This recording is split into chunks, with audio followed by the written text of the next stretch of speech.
Barbara Stanwyck et Robert Taylor ont été mariés pendant plus de 11 ans. Mais saviez-vous que leur union était essentiellement une façade arrangée par le studio? Ils n'étaient pas les seuls. Le vieux Hollywood était rempli de mariages organisés pour des raisons très spécifiques. Parfois, les studios les exigeaient. D'autres fois, les acteurs eux-mêmes avaient besoin d'une couverture pratique. Plongeons dans le passé et découvrons certains des mariages les plus célèbres qui n'ont jamais été aussi réels que les magazines de fans le prétendaient. 1. Rock Hudson et Phyllis Gates. Imaginez mesurer 1,93 m, être incroyablement beau et être terrifié chaque fois qu'une caméra cesse de tourner. C'était Rock Hudson, en 1955, l'année où les chroniqueurs de potins chuchotaient qu'il était trop proche de certains amis masculins. La réponse d'Universal fut rapide. Des fiançailles de contes de fées avec Phyllis Gates, la secrétaire sympathique de l'agent dur de Hudson, Henry Wilson. En quelques semaines, le couple posait avec des sourires assortis sur les marches d'une chapelle de Beverly Hills. Les journalistes écrivant joyeusement sur les futurs bébés. Derrière les portes en chêne de leur maison de ranch moderne, la réalité était plus paisible. Chambres séparées, calendriers sociaux soigneusement décalés, et Phyllis appelait le studio chaque fois que les flashs étaient nécessaires. Après 15 mois tendus, Gates a demandé le divorce, invoquant la cruauté mentale, le code poli d'Hollywood pour tout ce qu'il refusait de nommer. Hudson a payé un règlement, conservé la maison et repris sa vie de célibataire tandis que la presse détournait le regard. 3 décennies plus tard, alors que le diagnostic de sida de Hudson le forçait à révéler sa vérité, le mariage des Gates est devenu l'exemple numéro 1 dans le manuel des mariages de convenance de l'époque.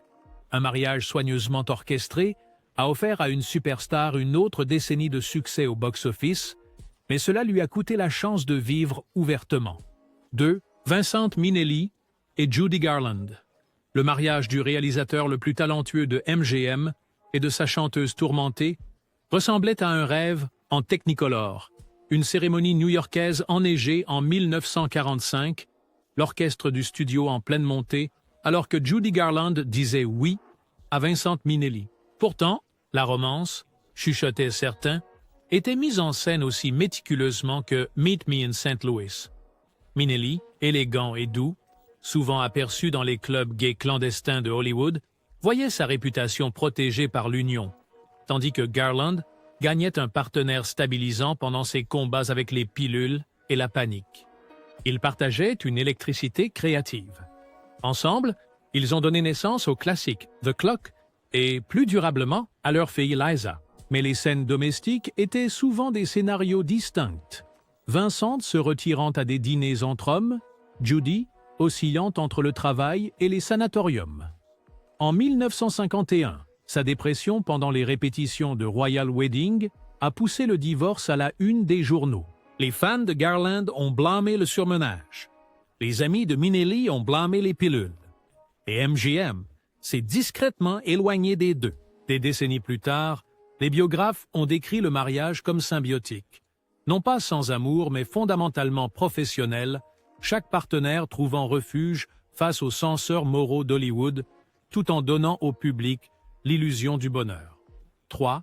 Barbara Stanwyck et Robert Taylor. Si deux visages ont jamais vendu une romance américaine parfaite, c'était bien Barbara Stanwyck et Robert Taylor, le couple idolâtré de MGM. En 1939, Louis B. Mayer s'inquiétait de l'image de célibataire de Taylor et des rumeurs concernant les amis de Stanwyck. La réponse? Une cérémonie sur Sunset Boulevard réalisée entre les appels de production. Les magazines de fans se réjouissaient, Bob et Babs construisent un ranch de rêve, tandis que le couple se surnommait Missy et Junior lors des interviews. Hors caméra, Taylor partait en voyage de chasse. Stanwyck cultivait des cercles de poker tard dans la nuit avec des actrices et cascadeuses, et leur ranch commun était si bien staffé que les stars se croisaient rarement. Lorsque les tournées de Taylor pour les bons de guerre prirent fin, l'affection publique du couple se refroidit jusqu'à de simples poignées de main courtoises aux premières. Ils divorcèrent en 1951, invoquant une incompatibilité, mais assistèrent au mariage et aux funérailles de l'autre pour le reste de leur vie, des professionnels jusqu'à la fin. De nombreux historiens considèrent désormais le mariage comme un contrat MGM rédigé à l'encre domestique. Taylor protégé comme le garçon américain par excellence, protégée du regard scrutateur dans une ville qui surveillait les femmes puissantes encore plus sévèrement que les amants secrets. 4. Janet Gaynor et Adrienne. Des communiqués de presse en 1939 l'ont qualifiée de rencontre faite au paradis de la couture. L'actrice oscarisée Janet Gaynor et le visionnaire créateur de costumes de la MGM, Adrienne. Ce qui n'était pas imprimé, le secret de Polichinelle d'Hollywood, c'était qu'Adrienne, le génie derrière les robes de Garbo, préférait la compagnie masculine. Gaynor, une chérie du box-office depuis Une étoile est née, avait vu les studios arranger des mariages de couverture entre amis pendant des années. Leur union offrait des dividendes mutuels. Elle pouvait se retirer des rôles épuisants. Il échappait aux spéculations de la presse. Ils ont acheté une ferme au Brésil, adopté un fils et se sont montrés aux premières bras dessus, bras dessous. Puis se sont retirés dans des ailes séparées de leur maison Art déco. Adrienne est mort en 1959. Gaynor a plus tard admis que leur lien était d'abord une amitié de longue date. Elle demeure aujourd'hui comme un rare mariage de convenance qui semblait fonctionner, fondé non sur la romance, mais sur une affection véritable et un désir partagé de confidentialité dans une industrie qui y est allergique. 5. William Haynes et Jimmy Shields. Le refus. Image. 1933. Le plus brillant comique de MGM, William Haynes, est convoqué dans le bureau de Louis B. Mayer. Le directeur du studio propose un marché. Épouser une actrice convenable ou tout perdre. Haynes, déjà vivant ouvertement avec son partenaire Jimmy Shields, choisit l'amour plutôt que les contrats. MGM le licencie. Les colonnes de potin l'enterrent. Alors, Haynes se réinvente. Avec Shields, il ouvre une entreprise de design d'intérieur qui décore bientôt les maisons de Joan Crawford, Ronald Reagan et même la Maison Blanche. Leur partenariat, à la fois personnel et professionnel, dure près de 50 ans, un reproche silencieux au placard d'Hollywood. Dans la galerie des mariages de façade, Haynes est le cadre étrangement vide, nous rappelant que le courage signifie parfois refuser de jouer le rôle. 6. Cary Grant, Randolph Scott et 5 épouses publiques. Une seule photo, Grant et Scott se prélassant torse nu sur une terrasse à Santa Monica, a lancé l'une des plus longues rumeurs d'Hollywood. Le couple partageait une maison de plage surnommée Bachelor Hall, et les studios ont paniqué. Au cours des 3 décennies suivantes, Grant a épousé 5 femmes, chaque mariage étant étrangement proche des sorties de nouveaux films ou de nouvelles rumeurs. La plupart n'ont duré que moins de 5 ans. Tous offraient aux journalistes de nouveaux articles sur le bonheur domestique. Randolph Scott s'est installé dans un mariage conventionnel. Pourtant, les rumeurs sur les premières années du duo n'ont jamais disparu. Que Grant ait été gay, bisexuel ou simplement en train de protéger une image reste débattu. Mais le timing de ces mariages ressemble à un métronome publicitaire, chaque « oui » arrivant juste au moment où les tabloïds montaient le volume. 7. Marlène Dietrich et Rudolf Sieber. Des cabarets berlinois aux plus brillants marquises d'Hollywood, Marlène Dietrich a réinventé l'allure.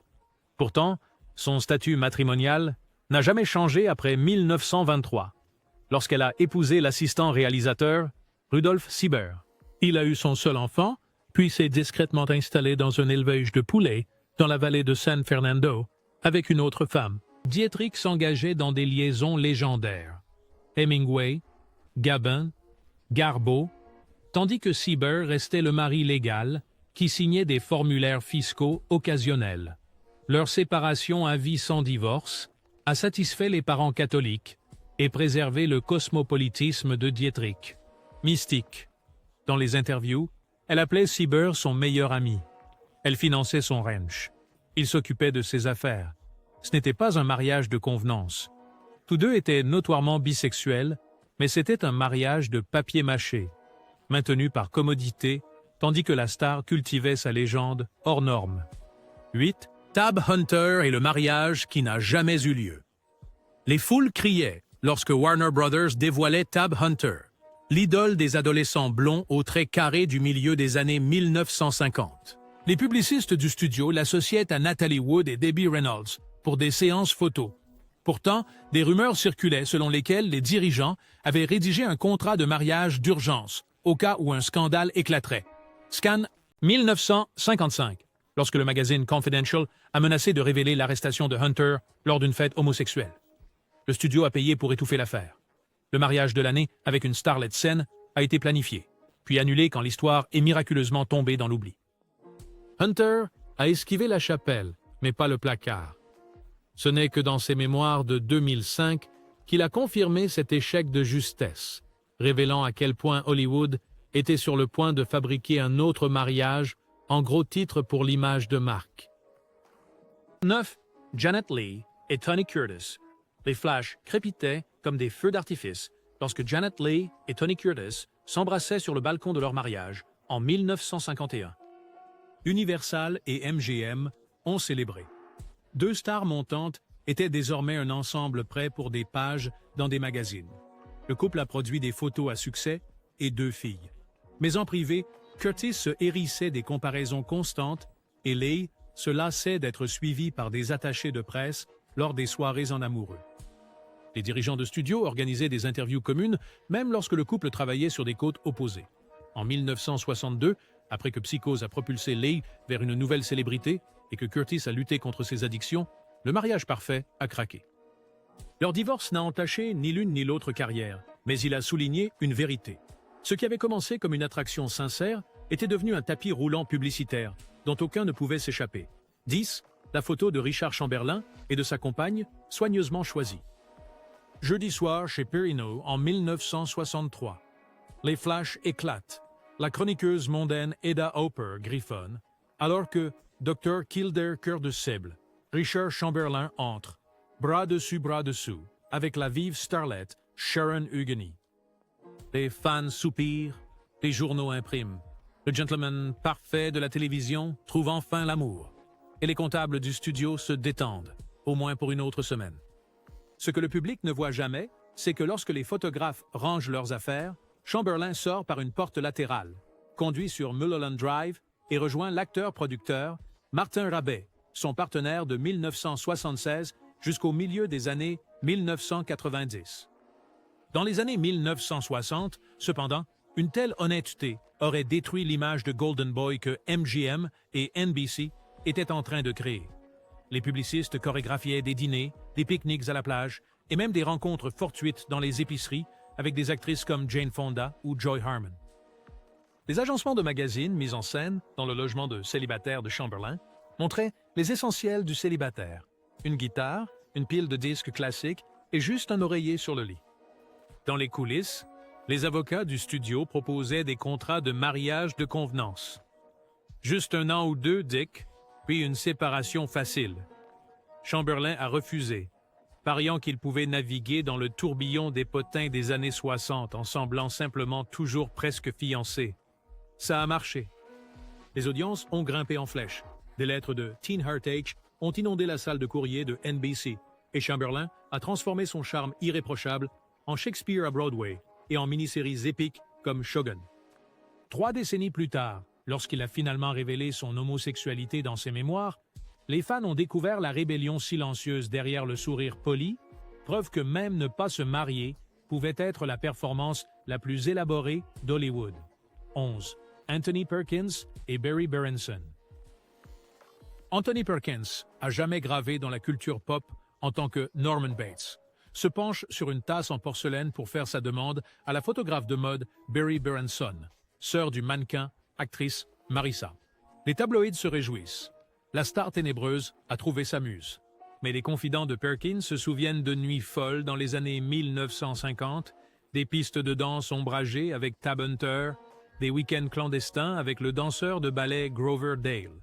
Pour Perkins, qui entre maintenant dans la quarantaine et se fatigue des gros titres codés, Berenson offre un répit et une compagnie fondée sur une curiosité artistique partagée. Leur mariage en 1973 à Martha's Vineyard est modeste selon les standards d'Hollywood. Les chroniqueurs déclarent instantanément que l'ancien homme le plus solitaire d'Hollywood est guéri de ses tendances récluses. Le couple s'installe dans un vaste appartement à New York, débordant de toiles, de jouets pour enfants et des appareils photo Rolleiflex de Barry. Ils accueillent leurs fils Oz et Elvis, et la chaleur de Berenson aide Perkins à sortir de sa timidité chronique. Pourtant, l'acteur continue à entretenir discrètement des relations avec des hommes. Les premiers tournages. Les cyniques qualifient l'union de lavande. D'autres, y compris des amis proches, la voient comme un mariage bisexuel honnête, formé par deux personnes qui comprenaient le prix de la discrétion. En 1990, Perkins apprend qu'il est séropositif. Il meurt en septembre 1992. 9 ans plus tard, Berenson embarque à bord du vol 11 d'American Airlines le 11e septembre et périt dans l'attaque de la Tour Nord.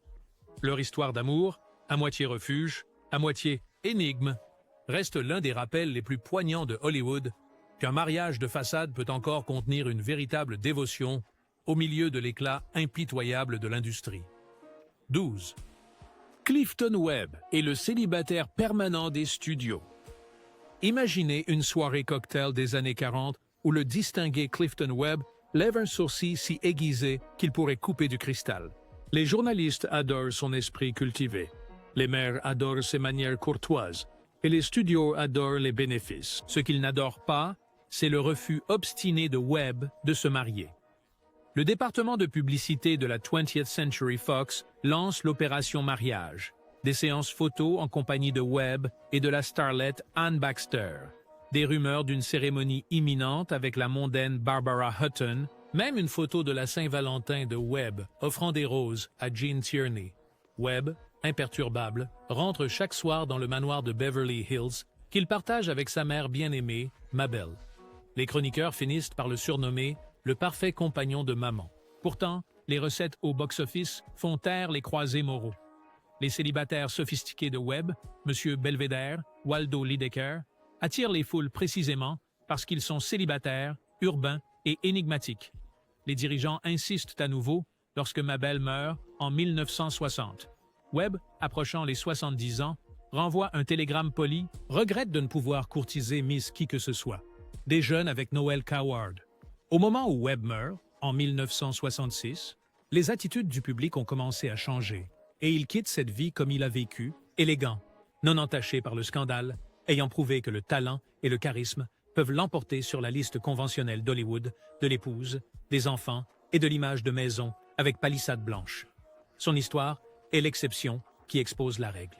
Quand vous générez suffisamment de profit, même le mandat de mariage du système des studios peut fléchir. 13. Ramon Novarro et ses fiancés fantômes. Retour en 1926, les photographes de studio organisent un pique-nique ensoleillé au bord du lac Arrowhead, où la mégastar latine Ramon Novarro embrasse spontanément l'actrice Dorothy Jordan, une bague en diamant scintillant pour les actualités filmées. Les magazines de fans annoncent des fiançailles, mais aucune date de mariage ne suit jamais. Au cours de la décennie suivante, MGM répète la comédie avec les jeunes étoiles montantes Madge Evans, Marion Nixon, même Greta Nissen, chaque relation se dissolvant discrètement une fois le prochain numéro sur les étagères. En privé, Novarro explore la vie nocturne gay cachée de Los Angeles, les speakeasies du Sunset Strip, les bals costumés de collecte de fonds, les brunchs du dimanche dans le jardin du designer Adrian. Les dirigeants de studio, terrifiés par un effondrement du box-office, semblable au scandale de Roscoe Fatty Arbuckle, adoptent une défense à deux volets. Une presse de la teen lover flamboyante et une fuite constante de notices de romances fantômes. Novarro joue le jeu pour protéger sa famille catholique dévote au Mexique et pour financer des projets philanthropiques. Dans les années 1940, alors que les films parlants éclipsent les idoles du muet, sa renommée diminue et les ragots perdent de l'intérêt. Tragiquement, en octobre 1968, deux jeunes voyous envahissent sa maison à Laurel Canyon, croyant les rumeurs de richesses cachées. Ils le torturent et le tuent pour $60 en espèces. La couverture de presse ressuscite les anciennes fabrications, de fausses fiancées listées parmi les survivants. Mais les chroniqueurs modernes finissent par affronter la vérité. Les fiançailles fictives de MGM n'ont jamais concerné l'amour, seulement la protection d'une image lucrative dans une époque périlleuse. 14. Liberace et Joan Rio. Allumez les projecteurs sur le strip de Las Vegas, 1954. Liberace, avec sa cape en plume d'autruche tourbillonnante, annonce depuis son grand piano « Je vais me marier ». Sa future mariée, la beauté sous contrat avec Warner Brothers, Joan Rio, 23 ans, tout en faussette et satie. Les chroniques de Potin explosent, mariage de Strass et de Rose. Les paparazzis suivent le couple alors qu'ils goûtent des gâteaux à plusieurs étages. On dit que le bijoutier sur mesure Harry Winston fabrique une bague de fiançailles en forme de candélabre. En coulisses, cependant, le frère aîné du maestro, George, et le père protecteur de Rio consultent des médecins qui décrivent l'étrange maladie de Libéras, un euphémisme pour homosexualité, à une époque où ce mot pouvait déclencher des poursuites en diffamation.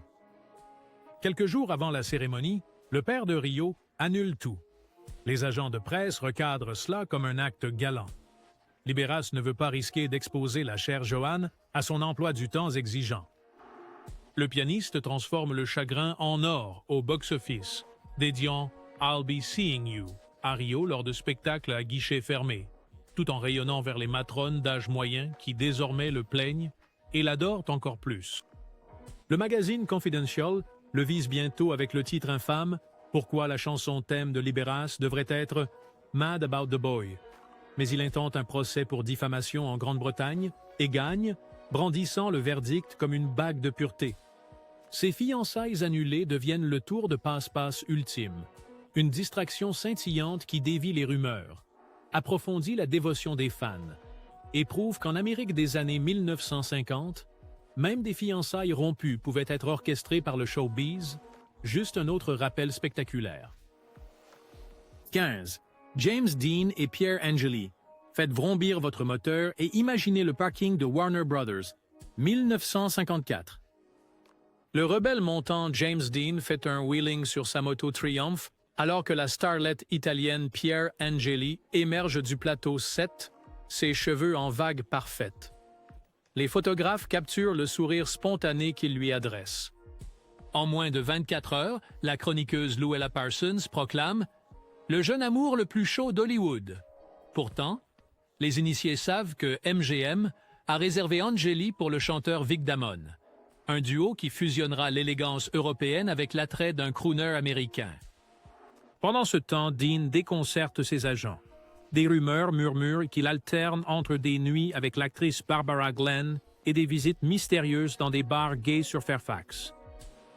Alors que l'engouement pour À l'Est d'Éden grandit, les patrons du studio s'inquiètent des conflits interstudios et des pièges, des clauses de moralité. Le 24 novembre 1954, Angeli épouse Damone à l'église Saint-Timothy. Dehors, un motard solitaire fait vrombir son moteur. Certains jurent que c'est Dean faisant un dernier geste cinématographique avant de s'engouffrer sur South Beverly Drive. La légende prend racine du jour au lendemain. Était-ce un véritable chagrin d'amour, une mise en scène médiatique, ou peut-être Dean se moquant de la machine, orchestrant sa vie privée? Moins d'un an plus tard, Dean meurt sur la route 466, et les magazines de fans transforment l'histoire non vérifiée du parking de l'église en une poésie tragique. Le triangle soigneusement chorégraphié du studio perdure même après la mort. Tableau durable de la manière dont Hollywood des années 1950 préférait les récits romantiques bien ordonnés, peu importe le chaos émotionnel sous-jacent. 16 ans. Sal Mineo. Et le mariage qui n'a jamais eu lieu. Imaginez avoir 19 ans et être nommé pour 2 Oscars, et pourtant les patrons de studio vous traitent comme une bombe à retardement. C'était Sal Mineo, en 1958, le cœur sensible de la fureur de vivre. Les magazines pour adolescents l'appelaient le Valentino, au canif. Mais derrière les bungalows au coucher du soleil, Mineo se livrait à sa passion pour la danse moderne, la poésie et la compagnie masculine qu'il trouvait dans les ateliers d'acteurs. Les dirigeants de 20th Century Fox ont signalé ses sorties nocturnes à travers West Hollywood et préparé un plan rapide. Épouser l'ingénue sous contrat Jill Howarth, jolie, blonde et reconnaissante pour la publicité. Mineo a hésité, invoquant son âge et son focus sur sa carrière. Le studio a répliqué « Au moins, organiser des photos de rendez-vous réguliers ». À contre-cœur, il a obtempéré. Photos de presse de rendez-vous en patin à roulettes, de prix de carnaval et de smoking de soirée de bal. Howard s'est souvenu plus tard. Ils ont ri à travers chaque scène. Quand Mineo a acheté une maison à Sherman Oaks avec son colocataire Courtney Burr, les tabloïds se sont à nouveau intéressés. Mais son attrait au box-office était déjà en déclin. Les rôles diminuaient. Il travail et direction, mais n'a jamais retrouvé de succès cinématographique. Par une fraîche nuit de février 1976, en revenant de répétition, Mineo a été poignardé à mort dans son garage. « Vol », a dit le LAPD. Les vétérans de l'industrie chuchotaient des motifs plus sombres, peut-être un crime haineux, mais rien n'a collé.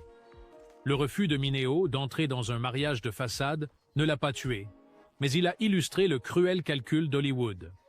L'authenticité signifiait souvent moins de rôles, des chèques plus petits, et être oublié juste au moment où on devrait être à son apogée. 17. George Nader et rôle de compagnon de façade fourni par le studio. Retour à 1955. Le chef de la publicité de Universal brandit une photo glacée de George Nader escortant la voluptueuse Mara Corday à la première de Female on the Beach. « Parfait », dit-il, en le classant à côté des photos de Nader faisant du ski nautique avec des bras Page. Chaque image est une assurance. Le ragot confidentiel cherche des informations compromettantes sur Rock Hudson. Universal négocie un pacte avec le diable, leur propose des rumeurs sur Nader à la place. Une star plus petite, mais toujours sacrifiable.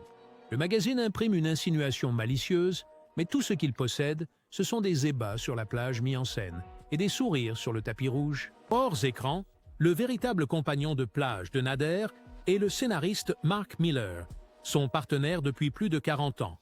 Ensemble, ils organisent des dîners-salons où des acteurs vivant dans le secret discutent d'art et de vacances sûrs à l'étranger. Les amis de l'industrie les qualifient de couple le plus heureux de la ville, mais seulement à voix basse. Alors que les rôles principaux s'estompent, Nader se tourne vers les films d'espionnage européens, puis prend sa retraite prématurément après qu'un accident de voiture a endommagé sa vue. En 2002, le New York Times publie sa nécrologie, louant un pionnier discret qui a souffert pour que d'autres puissent réussir. Le compromis reste déconcertant. Universal a sacrifié la carrière montante de Nader pour maintenir Rock Hudson mythiquement macho. Nader n'a jamais regretté de protéger un ami, mais ses étalages de photos purement esthétiques restent aujourd'hui comme preuve silencieuse de la façon dont les studios ont même utilisé de simples clichés glamour comme armes dans leur guerre contre le scandale. 18. Tyrone Power et Annabella visualisent le théâtre chinois de Grauman. 1940.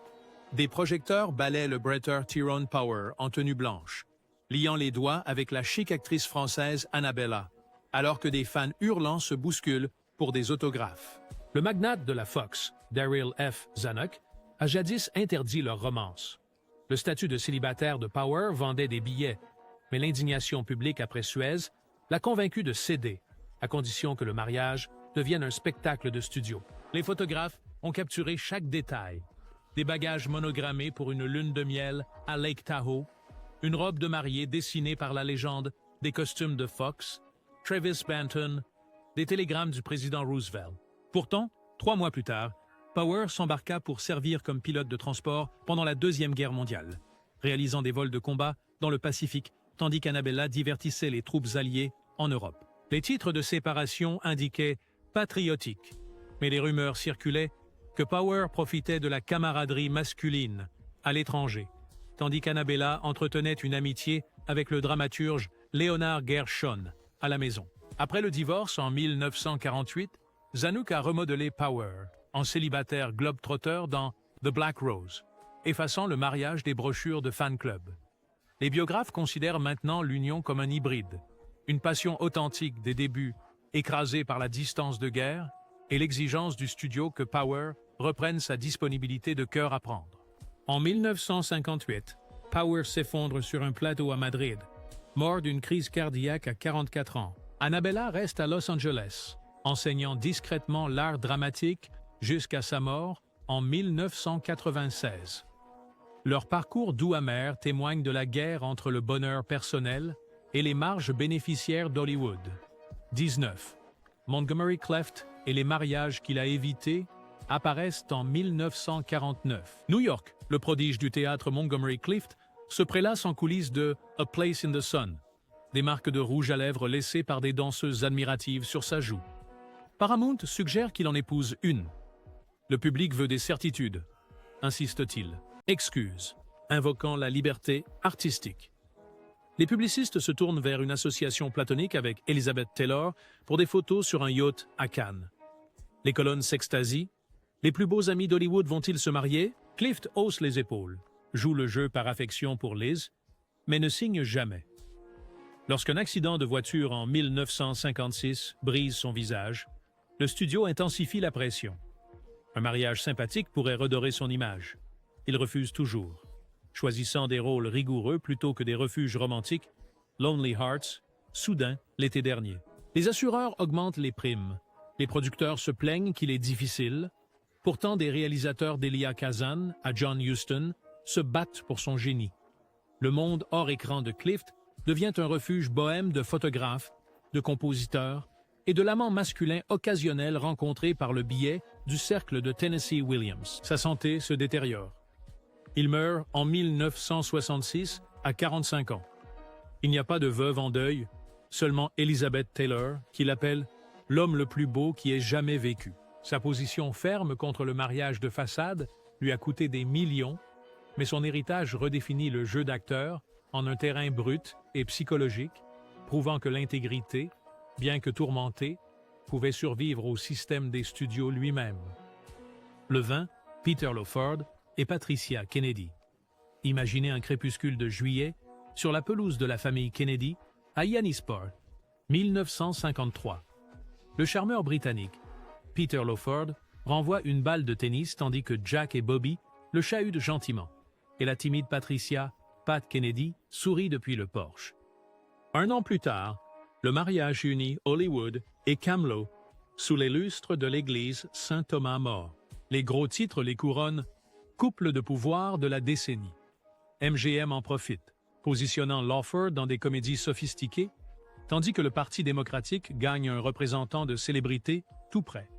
Pourtant, à l'intérieur de la maison en marbre blanc de Georgetown, les fissures s'élargissent. Les nuits tardives de Lawford avec le Rat Pack, boissons qui coulent à flot dans la propriété de Frank Sinatra à Palm Springs. Des liaisons supposées avec des starlets colorant les colonnes. Pat, enceinte 4 fois en 5 ans, se replie sur les obligations familiales et les migraines, son visage composé cachant la déception. Le calcul politique change en 1962 lorsque JFK se distance de Sinatra et par extension de Lawford à cause de la mafia, lien. MGM annule le contrat de Lawford. Son mariage, autrefois un atout stratégique, devient un dommage collatéral. Ils se séparent en 1965 et divorcent l'année suivante, invoquant des différends irréconciliables. Pat ne se remarie jamais. Lawford, en quête de glamour perdu, se marie 3 fois de plus, s'enfonçant dans les dettes avant de mourir en 1984. Leur union illustre comment le mariage, au milieu du XXe siècle, pouvait servir de fusion de marques. Les Kennedy ont acquis un éclat hollywoodien. Hollywood a courtisé la mystique de Washington. Quand l'éclat s'est estompé, les deux institutions sont passées à autre chose, laissant 2 individus trier les restes brillants. Faux, lavande ou purement stratégique, ces mariages révèlent comment le vieux Hollywood traitait l'amour comme un autre décor, peint, éclairé et mis en place pour protéger les profits. Certaines unions abritaient de véritables amitiés. D'autres piégeaient des personnes solitaires derrière des bagues en diamant. Tous nous rappellent que les rêves en celluloïd exigent souvent des sacrifices bien réels une fois les caméras arrêtées.